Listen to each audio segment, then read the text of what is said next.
ഷിരൂരിൽ മണ്ണിടിച്ചിൽ കാണാതെ കോഴിക്കോട് സ്വദേശി അർജുന് വേണ്ടിയുള്ള തിരച്ചിലിത ഇന്ന് 13ാം ദിവസവും പുനരാരംഭിക്കുകയാണ്. കാലാവസ്ഥ അല്പം മോശമാണ്. ഗംഗാവലിയുടെ ആഴങ്ങളിൽ ഇന്നും തിരച്ചിൽ തുടരുമെന്ന് ദൗത്യ സംഘാംഗങ്ങൾ വിശദീകരിക്കുന്നു. പുഴയിലെ കുത്തൊഴുക്ക് കഴിഞ്ഞ ദിവസത്തെ പോലെ തന്നെ ഇന്നും വലിയ വെല്ലുവിളി ഉയർത്തുന്നുണ്ട്. അടിത്തട്ടിൽ വൈദ്യുതി കമ്പി, തടിക്കഷ്ണങ്ങൾ, തകര ഷീറ്റുകൾ എന്നിവ അടിഞ്ഞുകൂടിയത് കാരണം രക്ഷാദൗത്യം ദുഷ്കരമാണ് എന്നതാണ് മുങ്ങൽ വിദഗ്ധൻ ഈശ്വർ മാൽപ്പെ അല്പം മുമ്പ് പറഞ്ഞത്. പിന്നെ വീടിന്റെ തകർ ഷീറ്റ് എല്ലാം ഒത്തിരി ഉണ്ട്. ഒരു 3.10 സമയത്തിൽ അവിടെ ഇരിക്കുന്നത് കമ്പിന്റെ പീസ്, പിന്നെ തകർ ഷീറ്റ്, പിന്നെ കല്ല് ഒത്തിരി കല്ലെന്ന് വലിയ പാറയുണ്ട്. പിന്നെ അതെല്ലാം നോക്കുന്ന സമയത്തിൽ 3 പോയിന്റ് നോക്കി ഒന്നുമില്ല. അത് അടിഭക്ഷണം ഉണ്ടെന്ന് തരില്ല. നമുക്ക് ബ്ലേഡ് എല്ലാം കിട്ടി ഒത്തിരി അവിടെ തകർ ഷീറ്റിന്റെ. അത് എടുക്കാനാവില്ല, 2 സാറ്റ് തട്ടി എനക്കത് തട്ടി സ്പീഡില്. പിന്നെ ഒരു പോയിന്റ് ബാക്കിയുണ്ട്. ആ പോയിന്റിലെ നോക്കാം. പിന്നെ ഒരു പോയിന്റിലെങ്കിൽ ലാസ്റ്റ് 3ാമത്തെ പോയിന്റിൽ ഒരു ഇതാക്കി കമ്പിയാക്കി സ്റ്റേ വയർ കിട്ടി. ആ സ്റ്റേ വയറിൽ ഒത്തിരി തടി കഷ്ണമുണ്ട്. തടി വന്ന് മനിഞ്ഞാത്ത ഒരു ലോഡാക്കിയ അതേമാതിരി ഒരു തടി 2-3 കിട്ടി. അവിടെ മണ്ണ് വിന്നിട്ടുണ്ട്, ഒത്തിരി മണ്ണ് കല്ലുണ്ട്. പിന്നെ നമ്മളൊരു കുത്തുകമ്പി പറഞ്ഞ ഒരു 4 അടി കുത്തുകമ്പി ഉണ്ട്. ആ കമ്പിയാക്കി എല്ലാം നോക്കി. അപ്പൊ അതിലെല്ലാം കിട്ടിയില്ല. മണ്ണ് ലൂസ് മണ്ണ് 4 അടിയില്ല. ഞങ്ങൾ പോയ ആളെ ഒരു 15 അടി ഉണ്ട്. 15 അടി, 20 അടി, പിന്നെ അപ്പുറത്ത് പിന്നെ 30-40 അടിയുണ്ട്. അപ്പൊ നമ്മളൊരു തട്ടുവ സമയത്തിൽ നമ്മൾ കമ്പി ഒരു 3 അടി 4 അടി കമ്പി ഉണ്ട്. ആ കമ്പി കുത്തിയ അത്ര അടിക്ക് പോകും. കെ പി ശ്രീധരനും കെ വി രാഹുലും നോക്കൊപ്പം വിവരങ്ങളുമായി ഷിരൂരിൽ നിന്ന് തുടരുന്നുണ്ട്. ആദ്യം ശ്രീധരനിലേക്കാണ്. ശ്രീധരൻ, ദൈവതുല്യരായ മനുഷ്യർ എന്നൊക്കെ പറയുന്ന പോലെ ഈ രക്ഷാദൗത്യത്തിൽ പരിചയമുള്ള നിരവധി പേരെ മരണത്തിന്റെ കയത്തിൽ നിന്ന് ജീവനിലേക്ക് പിടിച്ചു കയറ്റിയ ആളാണ് ഈശ്വർ മാൽപ്പെ എന്നതാണ് അദ്ദേഹത്തിന്റെ ചരിത്രം. കഴിഞ്ഞ ദിവസമൊക്കെ നമ്മൾ പരിശോധിച്ചപ്പോൾ മനസ്സിലാവുന്നത്. ഇത്രയും ദുഷ്കരമായ ഒഴുക്കിൽ മുങ്ങിത്താണ് പോയി അവിടുത്തെ സ്ഥിതി എന്താണ്, അപകട സാഹചര്യം എന്താണ് എന്ന് അദ്ദേഹം വിശദീകരിക്കുമ്പോൾ ഈ രക്ഷാദൗത്യത്തിലെ മറ്റ് സേനാംഗങ്ങൾക്കുൾപ്പെടെ നമുക്കുൾപ്പെടെ എല്ലാവർക്കും അത്ഭുതത്തോടുകൂടി കേട്ടിരിക്കാനേ കഴിയുന്നുള്ളൂ. അത്രമേൽ ദുഷ്കരമായ ആഴത്തിലാണ് ഈ ലോറിയും അർജുനും ഒക്കെ കാണാമറയത്തുള്ളത് എന്താണ് ഇപ്പോഴും വിശ്വസിക്കപ്പെടുന്നത്. ഇന്ന് ഏത് തരത്തിൽ മുന്നോട്ട് പോകാനാകും? കാലാവസ്ഥ മോശമായത് ഈ രക്ഷാദൗത്യത്തെ ഇന്ന് പിന്നോട്ടടിക്കാൻ സാധ്യതയുണ്ടോ?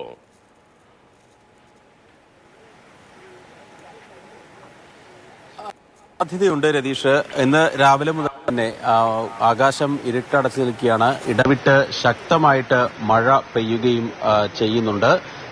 ഇപ്പോൾ അത് തന്നെയാണ് ഈ രക്ഷാദൌത്യത്തിന് വലിയ പ്രതിസന്ധി സൃഷ്ടിക്കുന്നത്. ദൃശ്യങ്ങളിൽ കാണാം, ബോട്ടുകൾ അവിടെ തയ്യാറായിട്ടുണ്ട്. ഇപ്പോൾ നേവിയുടെ ബോട്ടുകളാണ് അവിടെ പുഴയിൽ ഡിങ്കി ബോട്ടുകളാണ് ഇറങ്ങിയിരിക്കുന്നത്. തൊട്ടപ്പുറത്ത് NDRFന്റെ ബോട്ടുകളും പുഴയിൽ ഇറങ്ങിയിട്ടുണ്ട്. ഈശ്വർ മാൽപ്പെ സംഘം ഇറങ്ങുന്നതിന് വേണ്ടിയുള്ള ശ്രമങ്ങൾ അല്ലെങ്കിൽ അതിനുള്ള കാര്യങ്ങളൊക്കെ ഇപ്പോൾ നടത്തിക്കൊണ്ടിരിക്കുകയാണ്.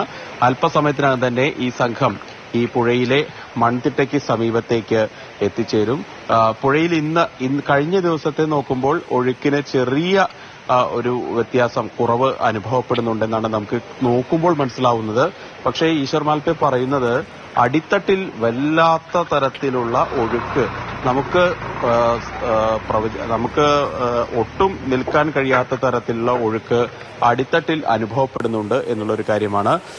അതായത് അദ്ദേഹം പറഞ്ഞത് 12 നോട്ട്സ് വരെ അടിത്തട്ടിൽ ഒഴുക്കുണ്ട് എന്നാണ് അദ്ദേഹം പറഞ്ഞ ഒരു വാക്ക്. പക്ഷേ അത് നമുക്ക് ഇന്ന് നോക്കുമ്പോൾ അതിൽ ചെറിയ വ്യത്യാസം, ചെറിയ കുറവ് കഴിഞ്ഞ ദിവസം നോക്കുമ്പോൾ കാണാം. അതുകൂടാതെ വെള്ളത്തിന്റെ കലക്കം ഇത്തിരി കുറഞ്ഞിട്ടുണ്ട്. അതിന് കാരണം ഇന്നലെ അതിശക്തമായിട്ടുള്ള മഴയൊന്നും ഉണ്ടായിട്ടില്ല എന്ന് തന്നെയാണ്. പക്ഷെ ഇന്ന് രാവിലെ വീണ്ടും 2 തവണ ശക്തമായ മഴ പെയ്തു. വൃഷ്ടിപ്രദേശത്തും മഴയുണ്ട് എന്ന് തന്നെയാണ് കരുതുന്നത്. അതുകൊണ്ട് തന്നെ കുറച്ചുകൂടി മോശമാകാനുള്ള സാധ്യതയാണല്ലോ. ഇന്നലെ വളരെ തെളിഞ്ഞ കാലാവസ്ഥയായിരുന്നു. ഈ മാൽപ്പെ സംഘം പലതവണ മുങ്ങുന്നത്, ഒഴുക്കിൽ മുങ്ങുന്നത് നമ്മൾ കണ്ടതാണ്. 2 തവണ അദ്ദേഹത്തിനെ കെട്ടിയിരുന്ന റോപ്പ് പൊട്ടിപ്പോയി. അപകടകരമായ സാഹചര്യത്തിൽ 100 മീറ്ററോളം താഴേക്ക് അദ്ദേഹം ഒഴുകിപ്പോയതടക്കമുള്ള സംഭവങ്ങൾ ഇന്നലെ ഉണ്ടായി. എന്നിട്ടും അതിനെ വകവയ്ക്കാതെയാണ് അടിത്തട്ടിലേക്ക് പോയുള്ള പരിശോധന. അദ്ദേഹം നേരത്തെ സംസാരിക്കുമ്പോൾ പറയുന്നുണ്ടല്ലോ, ഈ തകര ഷീറ്റുകൾ, വൈദ്യുതി സ്റ്റേ കമ്പി അടക്കം ഉണ്ട് എന്ന്. അപകടകരമായ സ്ഥിതിയാണ് ഈ അടിത്തട്ടിലുമുള്ളത്. ഈ പ്രദേശവുമായി താരതമ്യം ചെയ്യുമ്പോൾ വലിയൊരു ടവർ ഉണ്ടായിരുന്നു, റോഡിന്റെ വശത്ത് വേലി ഉണ്ടായിരുന്നു, ഒരു ചായക്കടയുണ്ടായിരുന്നു. ഇതല്ലാതെ മുകളിൽ നിന്ന് കൂടുതൽ അവശിഷ്ടങ്ങളും മറ്റും ഒഴുകി വന്നതാണ് എന്നുകൂടി കണക്കാക്കേണ്ടതുണ്ടോ? നമ്മൾ പുറമേക്ക് കരുതുന്നതിനേക്കാൾ കൂടുതൽ അപകടസ്ഥിതിയാണോ ഈ പുഴയുടെ താഴ്ചയിലുള്ളത് എന്നാണോ അദ്ദേഹത്തിന്റെ വാക്കുകളിൽ നിന്ന് മനസ്സിലാക്കേണ്ടത്? തീർച്ചയായിട്ടും അങ്ങനെ തന്നെയാണ് മനസ്സിലാക്കേണ്ടത്. പുറമേ നിന്ന് നമ്മൾ നോക്കുന്നതിനേക്കാൾ ആഴത്തിലേക്ക് പോകുമ്പോൾ അടിയൊഴുക്ക് അതിശക്തമാണെന്നാണ് ഈശ്വർ മാൽപേ പറയുന്നത്. ഏതായാലും ഇവിടെയുള്ള ഈ നിക്ഷേപങ്ങൾ അല്ലെങ്കിൽ അവശിഷ്ടങ്ങൾ എന്നുള്ളത് മുകളിൽ നിന്ന് മണ്ണിടിഞ്ഞ് വന്നത് മാത്രമല്ല, പുഴ അതിന്റെ പല കൈവഴികളിലൂടെ ഒഴുക്കി കൊണ്ടുവന്ന നിക്ഷേപങ്ങളും ഈ പാറക്കൂട്ടത്തിനിടയിൽ അല്ലെങ്കിൽ ഈ മൺകൂനയ്ക്ക് താഴെ അടിഞ്ഞു കൂടുന്നുണ്ട്. അത് തന്നെയാണ് ഏറ്റവും വലിയ പ്രതിസന്ധി. ഇന്നലെ ഉണ്ടായിരുന്ന അത്രയും ചേറല്ല ഇന്നുണ്ടാവുക. നാൾക്ക് നാൾ അത് വർദ്ധിക്കുന്ന ഒരവസ്ഥ, പ്രത്യേകിച്ച് മഴ കാര്യമായി ശമിക്കാത്ത ഒരു അവസ്ഥ കൂടി ഈ മലനാട് മേഖലയിലുണ്ട്. ആ മലനാട്ടിൽ പെയ്യുന്ന മഴ മുഴുവൻ ഗംഗാവലിയിലൂടെ അറബിക്കടലിലേക്ക് ചേരുകയാണ്. ആ പെയ്ത്തുവെള്ളം മുഴുവൻ പോകുന്നത്. അതുകൊണ്ട് തന്നെ ഈ പ്രദേശത്തേക്ക് വെള്ളം ഒഴുകിയെത്തുന്നതിന് കൂടാനുള്ള സാധ്യത തന്നെയാണുള്ളത്. ഇന്ന് കാലാവസ്ഥാ നിരീക്ഷണ കേന്ദ്രത്തിന്റെ പ്രവചന പ്രകാരം ഓറഞ്ച് അലർട്ടാണുള്ളത്. രാവിലെ മുതൽ തന്നെ മൂടിക്കെട്ടിയ അന്തരീക്ഷം തന്നെ ഇവിടെ നിലനിൽക്കുന്നുണ്ട്. രാവിലെ ഇടവിട്ട് ശക്തമായിട്ട് മഴ പെയ്യുന്നു. അപ്പോൾ ഈ രക്ഷാപ്രവർത്തനം കൂടുതൽ ദുഷ്കരമാണ് എന്ന് തന്നെ പറയേണ്ടി വരും. അതായത് ഇന്നലത്തെ ഒരു ഏറ്റവും വലിയ അനുകൂല ഘടകം എന്നുള്ളത് കാലാവസ്ഥയായിരുന്നു. ഒരു തവണ പോലും ഇന്നലെ മഴ പെയ്യാതെ നമുക്ക് തിരച്ചിൽ തടസ്സപ്പെടാതെ മുന്നോട്ട് പോകാൻ ഇന്നലെയായിരുന്നു. അതുകൊണ്ട് തന്നെയാണ് ഈശ്വർ മാൽപേ കുറെ തവണ അദ്ദേഹം 6 ഡൈവ് അദ്ദേഹം പുഴയുടെ അടിത്തട്ടിലേക്ക് നടത്തി എന്നുള്ളതാണ്. ഈ 6 തവണ അദ്ദേഹത്തിന് ഡൈവ് നടത്താൻ അനുകൂലമായത് ഒരു കാര്യം കാലാവസ്ഥയുടെ സ്വഭാവം തന്നെയാണ്. അതോടൊപ്പം മറ്റൊരു ഒരു കാര്യമുള്ളത്, ഇന്നലത്തെ നോക്കുമ്പോൾ കഴിഞ്ഞ ദിവസത്തെ നോക്കുമ്പോൾ ഇന്നലെ ഒഴുക്കിന് ചെറിയ വ്യത്യാസമുണ്ട്. പക്ഷേ ഇന്ന് എനിക്ക് തോന്നുന്നു, കാണുമ്പോൾ തോന്നുന്നു ഇന്നലെ കണ്ട പുഴയല്ല, കുറച്ചുകൂടി ഒരു ശാന്ത സ്വഭാവം പുഴയ്ക്കുണ്ടോ എന്നൊരു പ്രതീക്ഷ നൽകുന്ന വാർത്തകൾ ഉണ്ടാകുമോ എന്നതാണ് എല്ലാവരും ഉറ്റുനോക്കുന്നത്. കെ ബി ശ്രീധരന്റെ പിന്നിലെ ക്യാമറയിൽ ദൃശ്യങ്ങളിൽ കാണാം. ദൗത്യത്തിനായി സംഘം പുഴയിലേക്ക് ഇറങ്ങുകയാണ്.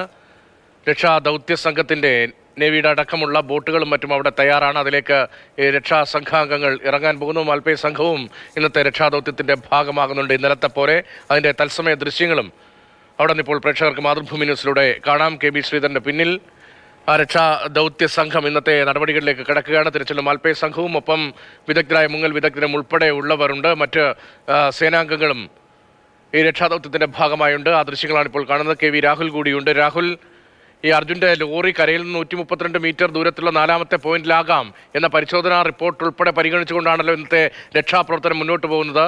ലോറി കിടക്കുന്ന ഭാഗത്ത് മനുഷ്യ സാന്നിധ്യം പക്ഷേ ഇതുവരെയും കണ്ടെത്തിയിട്ടില്ല എന്ന് കൂടുതൽ സ്ഥിരീകരിക്കപ്പെടുന്നുമുണ്ട്. ഇപ്പോൾ ഈ പരിശോധന നടക്കുന്നത്, ഇപ്പോൾ ഈ ദൗത്യസംഘാംഗങ്ങൾ നമ്മൾ ദൃശ്യങ്ങൾ കണ്ട പോലെ പുഴയിലേക്ക് ഇറങ്ങുന്ന ഭാഗം, അത് ഈ ലോറി ഉണ്ട് എന്ന് നമ്മൾ നേരത്തെ മാർക്ക് ചെയ്ത വിദഗ്ധ സംഘം മാർക്ക് ചെയ്ത സ്ഥലത്തേക്കാണോ, അതിനടുത്താണോ?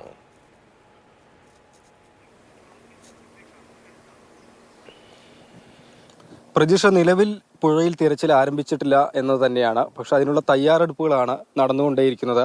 അവർ ബോട്ടുകൾ സാധാരണയായി കരക്കടുപ്പിച്ച് നിർത്തിയിടുന്ന സ്ഥലത്ത് തന്നെയാണ് ഉള്ളത്. അവിടെ NDRFന്റെയും നാവികസേനയുടെയും ബോട്ടുകൾ വെള്ളത്തിലേക്ക് ഇപ്പോൾ ഇറക്കിയിട്ടുണ്ടെന്നല്ലാതെ തിരച്ചിൽ ഇതുവരെ ആരംഭിച്ചിട്ടില്ല എന്ന് തന്നെയാണ്. ഒപ്പം നമ്മൾ പറഞ്ഞതുപോലെ ഈശ്വർ മാൽപേ സംഘത്തിന്റെ ബോട്ടുകളും യന്ത്രം ഘടിപ്പിച്ച ബോട്ടുകൾ ഇപ്പോഴും കരയിൽ തന്നെയാണ്. അവിടെ തയ്യാറെടുപ്പുകളാണ്, പുഴയിലേക്ക് ഇറങ്ങുന്നതിനുള്ള തയ്യാറെടുപ്പുകളാണ് നടന്നു വരുന്നത്.